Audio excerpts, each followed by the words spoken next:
Right now on Tech Radio, the day the internet went dark. Hi, I'm Artemis. I am a computer-generated AI voice, and you're listening to Tech Radio. Every week online and on air with RT Radio, we bring you the latest in tech from Ireland and across the world. Welcome to episode 1090, looking at the 7 biggest stories of the week, including how the internet went dark this week, deep fakes hit home, and your driving license goes digital. Plus, we'll be talking about how extended reality is changing how live TV is made with Grace Dinan from JunieXR. This is Tech Radio with Dusty Rhodes and Niall Kitson. I'm Dusty. Join me as always, our editor-in-chief, the man who knows everything about tech this week. It's Niall Kitson. Niall, I woke up very much like the internet on Monday morning with a thumping hangover. Yeah, you know more about this story than I do. Actually, I think between us, we can put the whole thing together. You've got the lived experience on this, and I was keeping track of things.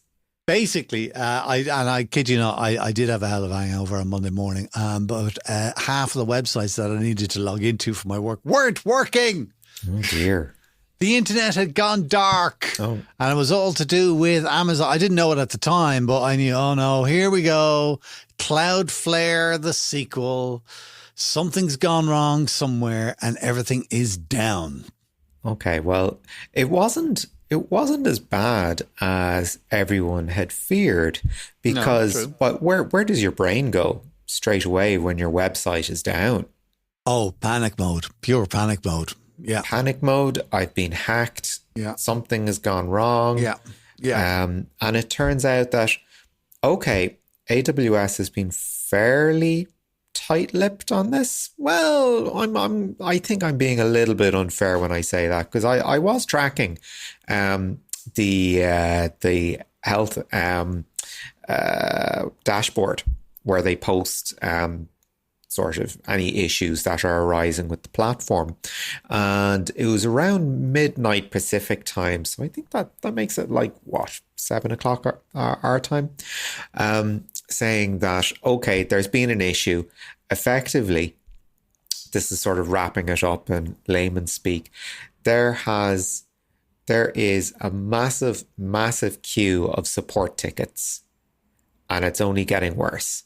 And it's going very slow. We are getting to things, but we know there's a central problem as well. So we are working on the central problem. And the updates were very regular. Like, they did it the right way. Every half hour. Then when things got better, they're like, okay, we'll check back in an hour. So you could see, progress being made. And ultimately, I think the entire thing from beginning to end lasted about 5 hours. So, well done to the crisis team, the crisis mitigation team there in AWS.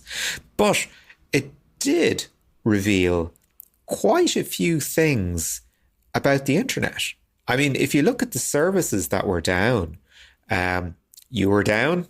I think I was down as well for a little bit. We were down. Our calendar app wasn't working. We weren't able to log into Canva. There was something else. There were chat applications. It was kind of like, and it's kind of funny in that. What was the first thing I had to log into? I think it was Asana. All right, and it was coming up in there. Oh no, I said, and for some reason I don't know why. The next thing I logged into was Canva, and I saw errors all over that, and I went, okay. I was immediately relieved, right? Because now there's something bigger. This is not my problem. This is somebody else who's got a problem. So it wasn't too bad. Yeah. Like, if you look at the services that were affected, I mean, Snapchat, Reddit, Fortnite, these are not nothing brands. We're talking about cornerstones of the current internet zeitgeist. There would be an awful lot of basement dwellers would be very upset over that situation. Basement dwellers. How nice. How utterly nice of you. But I mean, but that's the whole thing with AWS. is that it is set up to be the hardware service for all of these software services, if you like. Okay. So instead of having to, have your own data center and maintain everything or whatever, you just leave it all to Amazon. So that's why so many services were affected. But we found out afterwards what was actually causing the error. And it was a DNS error. I mean, that's kind of like fairly basic stuff, especially for somebody like AWS. But it just goes to show I'm a real fan of aviation. All right. And I love those programs on TV, kind of how airplanes crashed and the reasons for them. And like an airplane it's a huge machine. It's got literally millions of parts. And usually these crashes are caused by the smallest nut or the smallest bolt or something like that. And it's the same thing with AWS. And what I worry about, worry is a big word. What I think about is so many websites and so many of us are reliant on cloud services. AWS, Google, Microsoft. I mean, that's the majority of the internet, if nothing else. You take out those three things, voomf, we're all gone. There were a few very good comments to that effect on Twitter, and a couple of people posting a really excellent cartoon from XKCD back in the day, basically showing that the internet, as we know it, is built on a very small amount of services. And if one of said services goes under, and believe you me, everything works on the principle of the minimum viable product.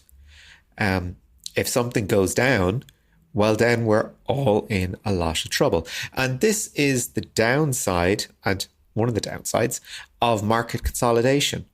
If you don't have enough competition in the market, this means that there is a lack of choice for consumers. It means that there's less incentive for companies to actually make the best version of the product they can be, as opposed to one that will do the job for people that don't know what a bad job looks like. So we have an over-reliance on technology that is perhaps not being as developed at the scale and at the speed that society, that our digital world demands. I think I have a cure for this, and I think we've just been cuckolded into reliance on the cloud. Okay, so we have a case where everything is kept on the cloud. It's like, why is everything kept on the cloud? Like, why can I not see my calendar? Is there what's stopping me having a copy of that data on my machine, which syncs with the cloud? Why are we reliant on the cloud and keeping everything on the cloud instead of syncing between our machines? And here's where, I have a gripe, as you know, with Apple, because their hard drives are just not big enough for their machines. And they kind of go, hey, store all your stuff in the cloud. As we have just seen this week, well, if the cloud goes down, all of your data is gone. So that's why I'm kind of a believer in you have your data in front of you you should be able to unplug your computer from the internet, voomf, and still be able to work with your own data, regardless of what that data is. Yeah, well, I mean, the on-premise, off-premise debate has been going on for as long as the cloud has been in existence. And this is a networking issue. So it's like, okay, what happens if you can't get to your data, let alone the problem of storing your data online? Anyway, as an interesting addendum, so this happened on Monday morning. By Wednesday, in a completely unrelated development, and I actually believe this is a completely unrelated development, AWS released an automated incident report generator. Oh dear. Oh dear. Basically the very thing that would have stopped or would have prevented the downtime. So AWS says it's just the thing that it offers many tools to give you system-wide observability of your application performance, operational health, and resource utilization. the very thing people would really have appreciated on Sunday night. Indeed. Right, let's move on. The big story this weekend, not only in the world, in the Irish world anyway, is the presidential election. And tech has kind of played a really big part of that because of a news story which appeared online just a day or two before the actual polls opened. Imagine coming across this and just seeing this clip from RTE News. What would you think? Niall, I know you haven't heard this, all right? So take a listen. In the last few minutes at a Catherine Connolly campaign event, Catherine Connolly has confirmed her withdrawal from the presidential race. It is with great regret that I announce the withdrawal of my candidacy and the ending of my campaign. No, Catherine! Now that Catherine Connolly has withdrawn from the race, what does this now mean for the upcoming election on Friday? Well, simply put, Friday's election is now cancelled. It will no longer take place as previously planned. But as for Heather Humphreys, she will become the winner automatically and will be appointed tomorrow. Now, if you don't know, that is an AI fake news report which used images of Sharon Ní Bheoláin, which used images of Paul Cunningham standing outside Dáil Éireann, reporting on the fact that Catherine Connolly had withdrawn from the presidential race. None of this is true. It's all utterly and totally and completely fake. But when you hear it and when you see the video, Niall, what did you think when you heard that? If I was to hear that as a radio report, like have it on in the background as I'm making my breakfast or whatever, you prick your head up straight away. You're like, what the hell was that? If I was to see it on a video, there are a couple of telltales that I would give themselves away. Because we talked about this, I think, early, a couple of weeks ago with the victim impact statement that was delivered by an AI deepfake. And there were a couple of telltale signs, and particularly the way the jaw moved. That sort of really put it into uncanny valley territory. Now, for me, and this is with a critical ear, that moment where somebody shouted "No, Catherine," for me that was a bit over. That was a bit dramatic. So it would have raised my eyebrow a little bit. But as I said, if I'm in the front room doing something else while the radio is on, I'm not going to be that perceptive. Tell me, what's the pulse of the nation like on this? I think everybody knows it's an AI fake at the moment. I think it's interesting that you say that if you heard it on the radio, you would trust it, which just goes to show the trust that we do put into our radio services, the trust we put into our television services, the trust we put into our newspapers. But online, when you see that, you were saying your radar is up automatically. And I think for half the people, from what I can gather, their radar was like, come on, no. And then I'm sure the other half are probably not paying attention. Yeah, like as a story, it is, it's high drama. So you want to zero in and, what the hell is that? And I think it would come down to that little bit of comment at the end that Heather Humphreys would be named, president straight away. That lacked detail, and that was a giveaway, because usually what you would get is, well, according to blah, blah, blah, blah, rule, whatever, Heather Humphreys would now be deemed elected, blah, blah, blah, blah. There was none of that detail of the legal language around an election or an appointment. No, you would normally expect. That's a weak spot. What I found really interesting about this AI fake news report was how good it was. And then when you analyze it, you go, come on, how did I not spot that? But on passing, it was excellent. I mean, that was Sharon, and that was Catherine Connolly, and that was Paul Cunningham, and that was the story, and they were all talking. It was really, really convincing. And I was wondering kind of afterwards, there was two things I was wondering, but one of the things I was wondering was, why did every news website start republishing this very video, all right? Because a couple of thousand people had seen it online, and you kind of think, well, if they'd killed it there, then nobody would know any better. But I think they did the right thing by going, this video is out there, this is a fake. And I think everybody in the country knows at this stage that it was a fake, regardless of how good it was. But what's going to happen in future where we get a fake and we don't realize that it's a fake? Because that was an outrageous statement to make, and because of that you kind of go, oh my God. But what if it was a mundane news story with just a little important fact that was different? Yeah, you don't even need to be that technically adept. I mean, as we know, the current occupant of the White House gets all his news through only one news network, who had put together a montage of rioting and started talking about Portland.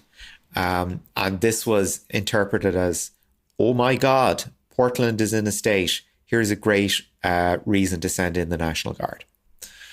And as we're talking, I'm not sure what the legal position is. The city of Portland basically went, no, we're fine. We have a police force. It's doing a pretty good job. Yeah, we're a city like any other, but crime is on the way down.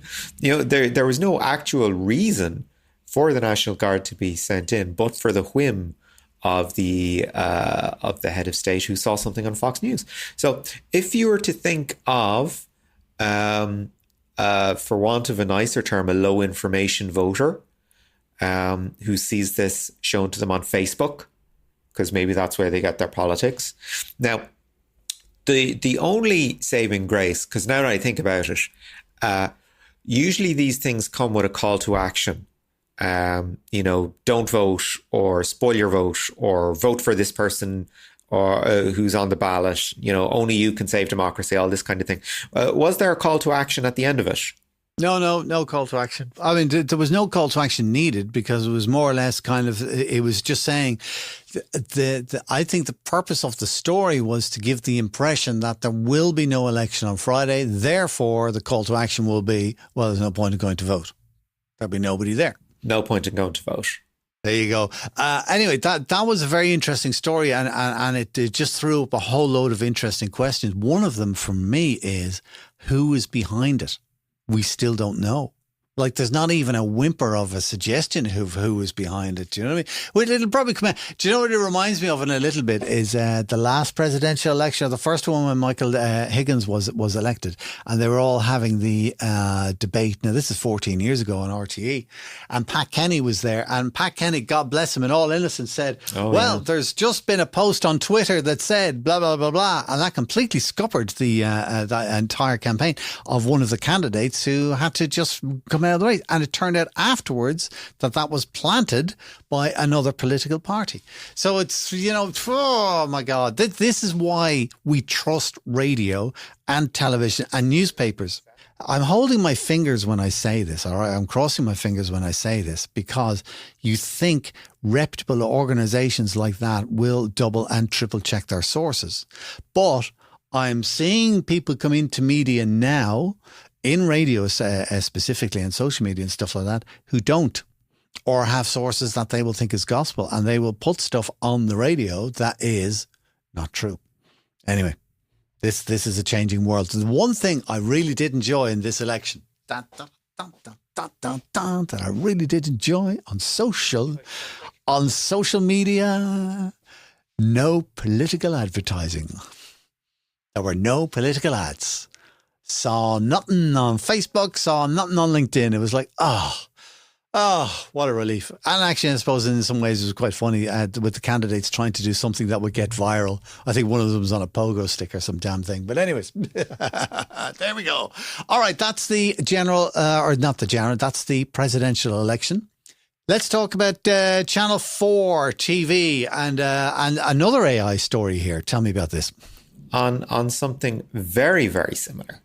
Channel 4 did an episode of its Dispatches series. Dispatches is usually hard news, hard-hitting news reportage wonderful work that's always done by Dispatches. And they did a show on is your job at risk from AI? And as we often predict on this show, the answer is yes. Some of us more screwed than others. If you happen to be in the media, it's going to be a sucky time ahead. If you happen to be a software developer, get ready to see your pay packet go down. But however, if you are a brickie or a carpenter, or you work in any sort of job that requires you to use your hands, well, maybe your job isn't going away, because that's something a machine can't replicate for the moment. Imagine pairing AI with a robot. So apparently, well, on the show, it was estimated that about 8 million jobs in Britain were at risk, and not a fairly substantial amount. And the thing was, and this ties into my thing about us being particularly vulnerable in the media. At the end, the host Aisha Gabin then said, and I'm AI generated.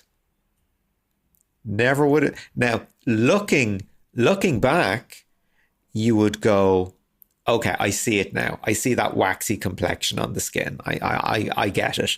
And we use AI music on our show because neither of us are musical. Are you kidding me? Oh my, we use an AI voiceover, but that music, I can assure you, was absolutely human generated. So there was a little bit of uproar about it, followed by a bit of chin scratching and a little bit of soul searching and a little bit of, okay, well, how do I make sure my job is AI proof? And I think that's a really good question we should be asking ourselves. What do I bring to my job that would make AI complement it without being able to do it? So in our field, it would be like, what's Niall and Dusty like together that you couldn't replicate by getting two instances of Claude to talk to each other, for example? I would be interested to see if that experiment would put us on the dole. But anyway. I don't think so, but I have seen experiments of that done where with mobile phones is they'll get one AI to talk to the other. They get like Google AI to talk to Siri or something like that. But listen, we're talking about, do you know what, actually kind of, let's move on to the next story, because this is kind of tying in with what you're saying, because that's the technology now.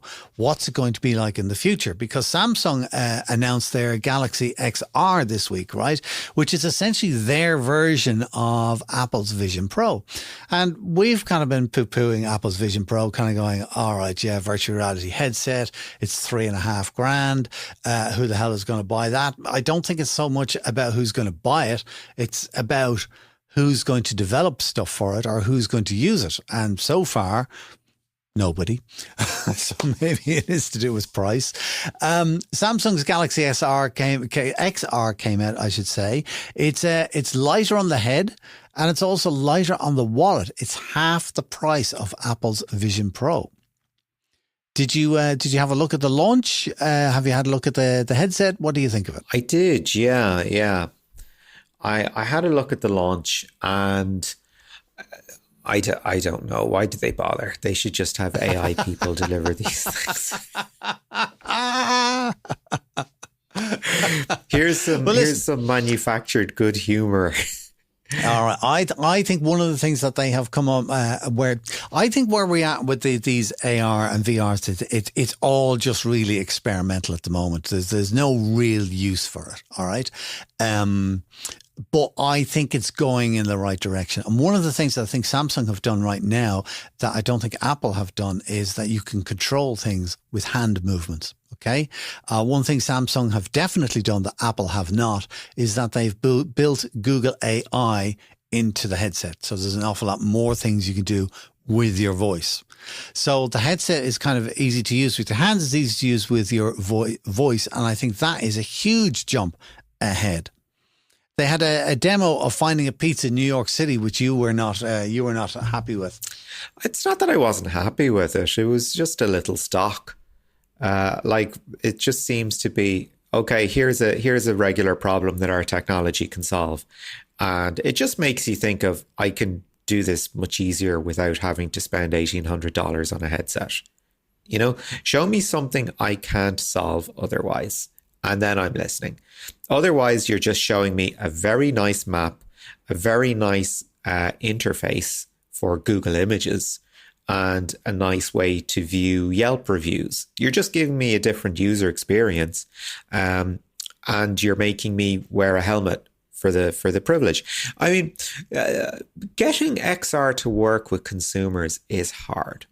It is hard, because you have to show that problem that only works best using a spatial computing model, because you're going to be wearing your headset at home. I mean, the only people that did it, that wore it, the Vision Pro outside, were doing it for clout and to make viral videos. You know, that was the only reason people did it. However, like, we have seen companies make use of extended reality. I mean, Microsoft was doing great stuff with the HoloLens until they canned it. I think it was just too expensive to keep going, but it had the applications to actually be interesting. And similarly in manufacturing. And if this is where the Galaxy XR lands and finds its niche, yeah, absolutely. Because you could see things where something goes wrong in a machine, you can dial into a central help desk, you can explode a part, you can get a view of, you know, what said machine should look like, so you can pinpoint the fault, and maybe you'll have a part sent out to you if you don't have it. Problem solved. Haven't quite got there yet. I mean, the integration with Gemini is pretty good, in theory, because you can do everything you want with Gemini. And Gemini is pretty good. I mean, you know, it's trying to do too much for me at the moment. But you can do things like, you know, circle to search and things like that, which are kind of contemporary features that I'm not sure anyone uses. Are you a circle to search guy? No, I haven't. I don't have it on my phone, to be honest. My wife has got a phone with it, and I've used it a couple of times. But do you know what? When I heard about it, when they first announced it, I went, "That's brilliant." When I saw it in action, I can't. Yeah, well, do you know what I mean? But circle the search is the kind of thing where when you're using it on a day-to-day basis, it just becomes something you do. Yeah. Well, one of the things that I thought was interesting from the presentation wasn't just, here's some gaming stuff. Here's stuff from gaming that actually has applications elsewhere.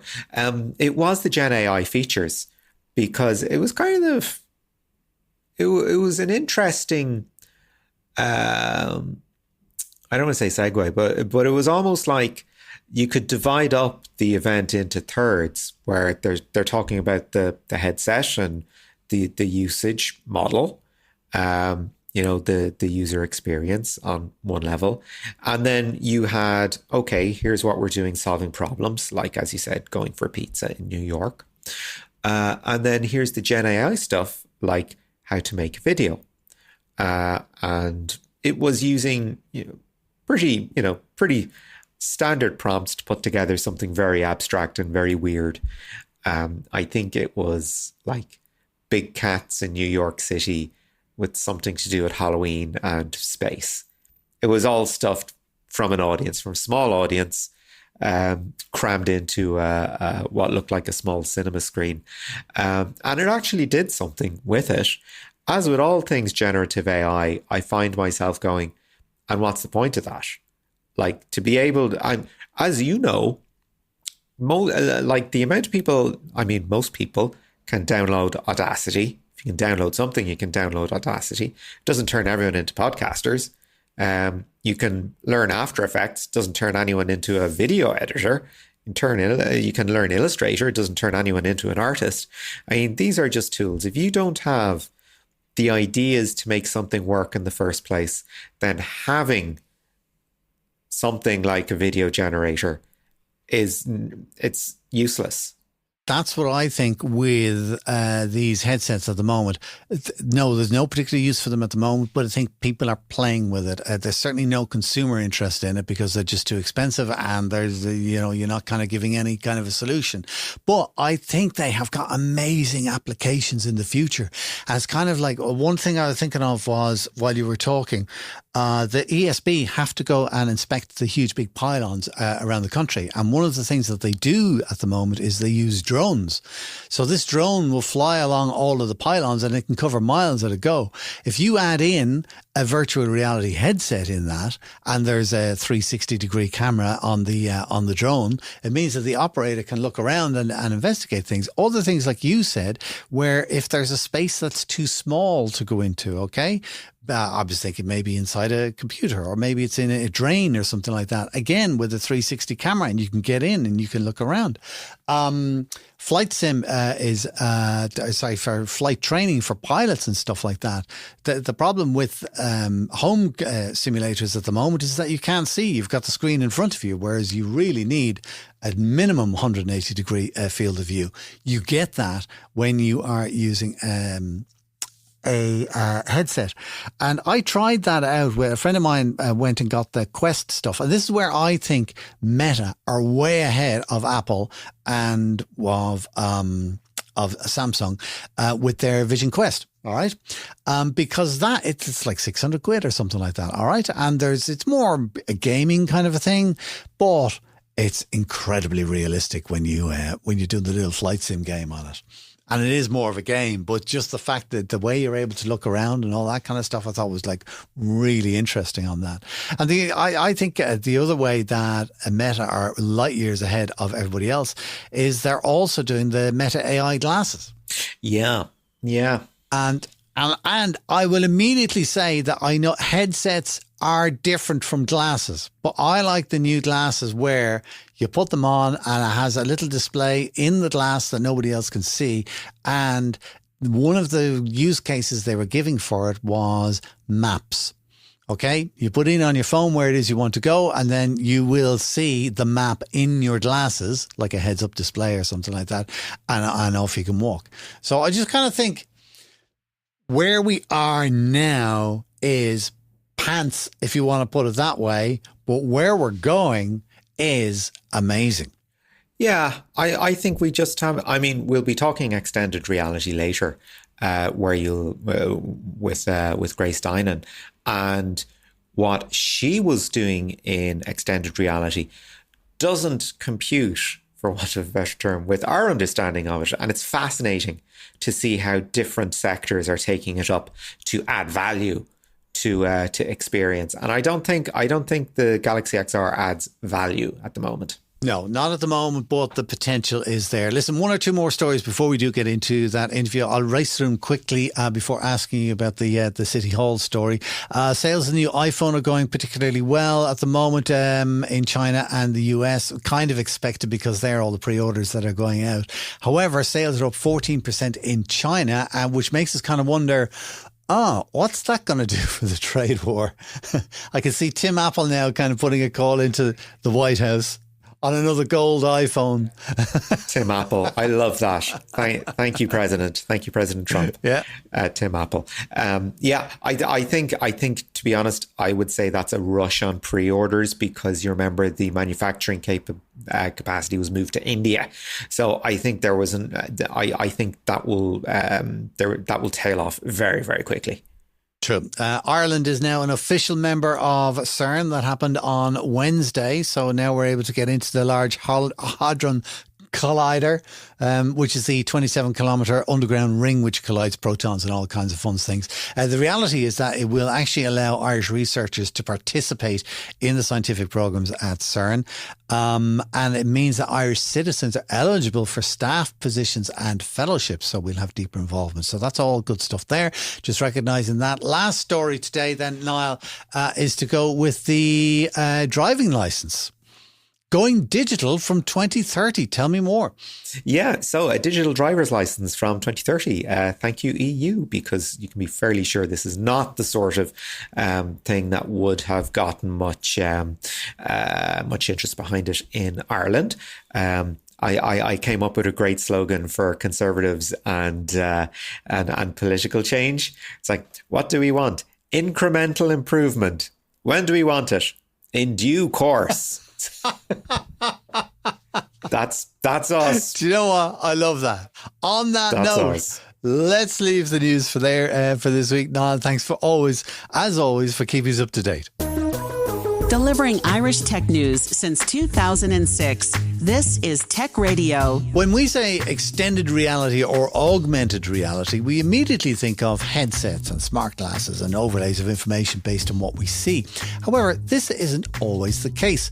For example, if you watch sports regularly, you're exposed to extended reality all the time, from on-field logos to in-studio virtual athletes. How does all this work though? Grace Dinan is founder of JunieXR, a consultancy that helps content producers of all sizes to get the most out of extended reality and artificial intelligence. She had a chat with Niall Kitson about her experience on the cutting edge. Grace, when we talk about the experience of extended reality, we immediately get this image of something like the Apple Vision Pro or the Google Glass or an Oculus headset. But our experience of extended reality is actually much broader than that. And we've actually been making use of it for quite a while, just not in ways that we think we've been exposed to it. I think, sports is a particularly good example of that. So tell us a little bit about your work in RTE. Sure. I suppose I've come into the extended reality workspace from a different angle than most people. I actually began more so from a broadcast studio perspective and creating augmented reality graphics for linear TV productions. So if you think of some of the sports broadcasts that you might have seen on RT, where we have the presenter and the guests in the studio, and then we'll see a virtual sports star appear beside them coming from the floor. That's an augmented reality graphic that's made in a real-time graphics system. BizRT is the system we were using. And then we have broadcast cameras with camera tracking technology that can move around those virtual elements and see the depth and the 3D aspect of them. So yes, my intro into XR technology was more so through a broadcast control room and the studio cameras. And I guess that's what sparked my interest, because when I was working on these types of productions, I was thinking about all the different use cases we could explore if we could see these elements through wearables. So like an XR headset. At that time, we only had VR headsets. We didn't even have mixed reality. So I started then working on different research projects and accelerators where we looked at creating content in virtual reality headsets. So for professionals designing content, I wanted to explore the potential of using the front-facing cameras on a VR headset to convert them into mixed reality, so you could see their surroundings. And wasn't directly involved in that, but actually that is where the industry went then in the end. So now we have these mixed reality headsets, and they're becoming more accessible. They are becoming more lightweight, more practical to wear. Like we see the Meta Ray-Bans smart glasses that are available now, and suddenly all of these possibilities have become tangible. So I've moved more so now into research for XR devices as well. And in sort of gaining that academic research, there's always the perspective that, VR research is it's just going to be gaming. It's going to be seeing how people respond to certain situations. It's always going to be applying a gaming engine to some other thing, maybe a training video or something like that. Was this your experience as well? Was there an awful lot of repurposing game engines? Yes, well, game engines are core real-time technology is core really to XR. And I think, that was one of the things that I suppose I found difficult in knowing how to expand into different areas, because I'm not really interested in gaming. I wanted to look at other reasons for using XR technology and VR headsets, like for professionals creating content, and how we can use XR technology for facilitating remote collaboration. So actually that was one of my first research projects after I changed careers and moved into research with TUS on the Horizon Europe Transmixer project. I looked at how we could use XR technology and AI solutions in live media production, and how we could transform a broadcast control room using XR technology. So for this to work, it presented this really brilliant challenge, because we had the constraint of trying to operate during a live broadcast in a VR device, which is challenging. If you've ever used handheld controllers to type on a virtual keyboard, you'll know that is not as quick as actually typing on a physical keyboard. There are all of those kinds of challenges, and live media production is very time sensitive. You have to be able to do things accurately and fast.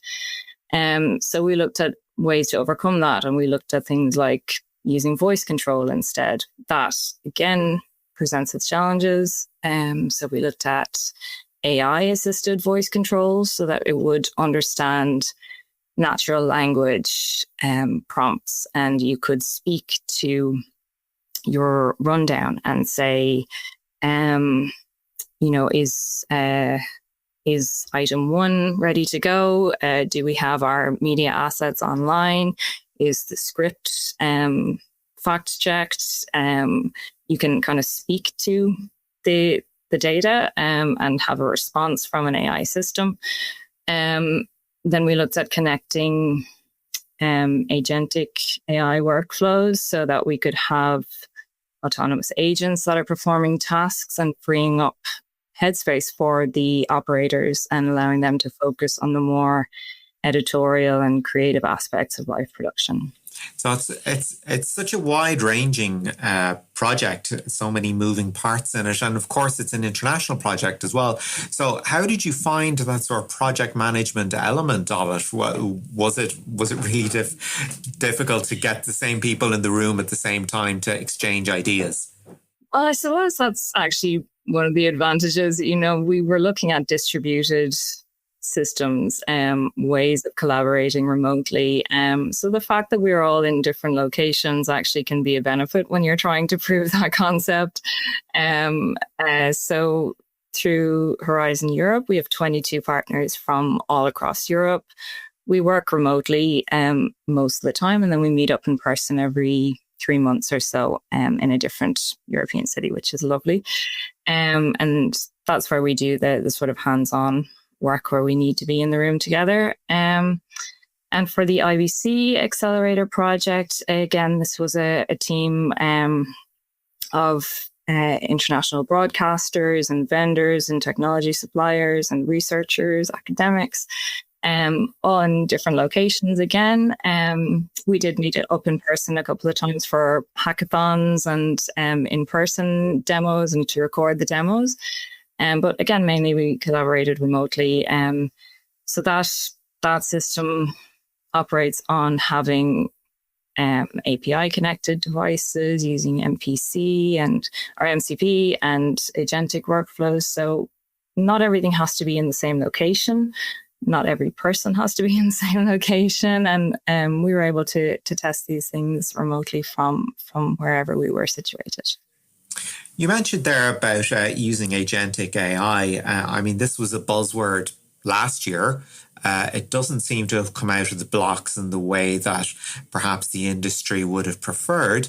In terms of your own experimenting with agentic, what sort of, I mean, you mentioned some of the benefits there, but what sort of drawbacks have you found as well? I mean, is the accuracy of the technology there yet? Yes, I think Well, I've done a lot of work in evaluating our initial proofs of concept, and talking to end users to see if this type of system actually addresses their needs or where there are gaps. And I think the key takeaway is that AI is very useful to assist trained professionals to surface a result, but a human operator then approves it or verifies it, modifies it. And it's really, really important to understand exactly where that result has come from. So I wouldn't place my trust entirely in autonomous agentic workflows. I think you don't want any surprises, particularly if you're working on news coverage or a live production.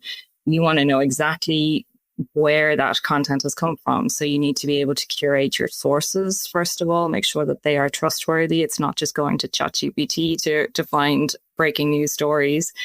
You want to know that they're coming from trustworthy sources, from government sources, from news agencies, and your own trusted news organizations. Then you need to be able to fact check that content, know exactly, what date range and what geographic location these sources are referring to as well, so that you're not getting the most probable answer, but you're getting the most accurate answer. So human oversight, human in the loop, human on the loop, all of these things are extremely important. And when you're looking at working with AI, specifically with doing prompts and that kind of thing, do you develop, I suppose, for want of a better term, kind of a style guide or a compendium of, prompts that are accurate enough to be relied upon, certainly in that sort of fast-moving control room environment? So we did have a sort of proxy layer to translate broadcast terminology into executable API calls and things like that. So we trained a model on the types of phrases that we would use if we were talking directly to the director or the graphics operator or the vision mixer or producer within a control room. And we trained the model to understand those commands and how to execute them.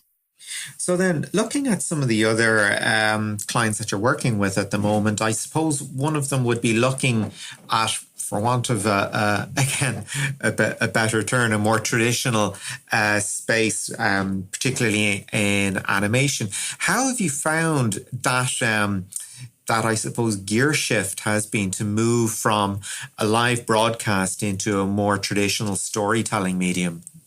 Yeah, I'm working with a new client through my business, JunieXR. I'm a consultancy business, and I'm working with Trick 3D. They're a US-based immersive studio and animation studio. They've just set up their European base here in Ireland. And they, I suppose, have introduced a really interesting challenge for how we can allow smaller teams, smaller animation studios to independently produce animated content using AI technology, but not like the type of Gen AI demos that you see on YouTube and that are flooding the platforms at the moment, but in a more professional way, and making sure that we have broadcast quality outcomes at the end of the production. But animation, traditional workflows are resource heavy. The funding models are complex. The co-production models are complex. And we're looking at ways to maybe simplify that so that if we can produce content in an easier way, we can then produce content for sort of overlooked audiences that are sometimes left out of the market just because the audience share is quite low. So we're looking at how we can produce content in Irish language using specific Irish locations, and produce this in a way that allows an independent studio to do this in a short space of time and produce really high quality content.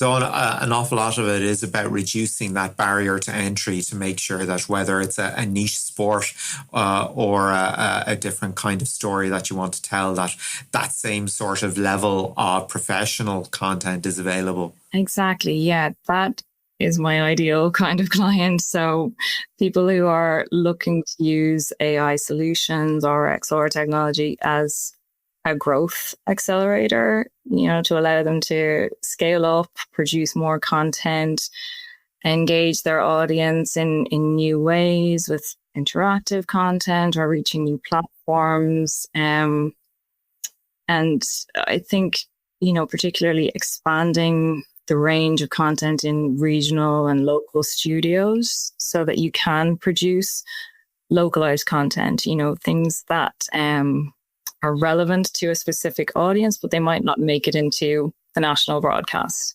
And I think if we can do that in an easier way and we can allow people to learn these skills as well, in universities and even in schools, if we have a simpler way of producing content, we have a simpler way of making it more accessible to everyone and ultimately creating more roles in new locations outside of the major cities and the major studios.